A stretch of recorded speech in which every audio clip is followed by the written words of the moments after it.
Capital asset या फिर asset के ट्रांसफर पे टैक्स लगता है, पर क्या कुछ ऐसे एसेट्स हैं जिनके ऊपर टैक्स नहीं लगता?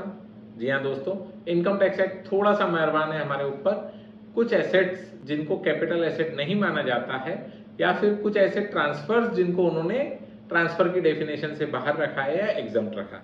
हमने ये तो समझा कि कैपिटल गेन क्या है, लॉन्ग टर्म, शॉर्ट टर्म और उनके टैक्सेशन के रेट्स। पर अब ये समझते हैं कि ऐसे कौन से एसेट्स हैं जो एसेट ट्रांसफर कंसिडर नहीं होते हैं।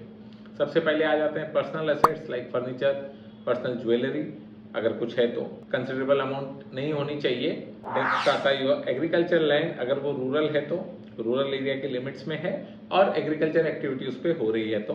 कुछ बॉन्ड्स हैं, स्टॉक इन ट्रेड है और गोल्ड डिपॉजिट बॉन्ड्स या रिसिप्ट्स, ये चीजें हैं जो कैपिटल एसेट की डेफिनेशन में नहीं आती है।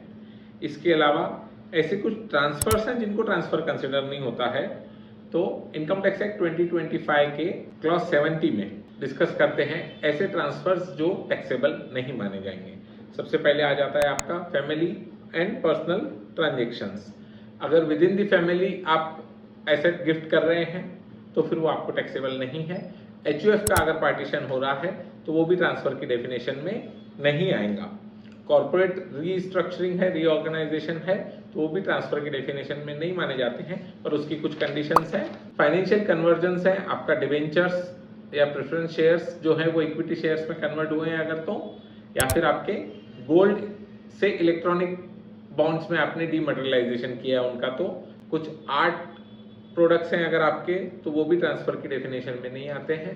रिवर्स मॉर्गेजेस, मतलब एसेट बेच नहीं रहा हूं पर उसको उसकी वैल्यू के हिसाब से मॉर्गेज कर दे रहा हूं, तो ऐसे कंसेप्ट्स ट्रांसफर की डेफिनेशन के बाहर हैं, टैक्स फ्री नहीं है, ट्रांसफर ही कंसिडर नहीं होगा, इसके लिए एग्जाम्स कंसिडर किया जाता है। ऐसी और स्मार्ट फाइनेंशियल टैक्स टिप्स के लिए जुड़े रहिए इनकम टैक्स की पाठशाला फ्रॉम नमस्ते फिनटेक्स।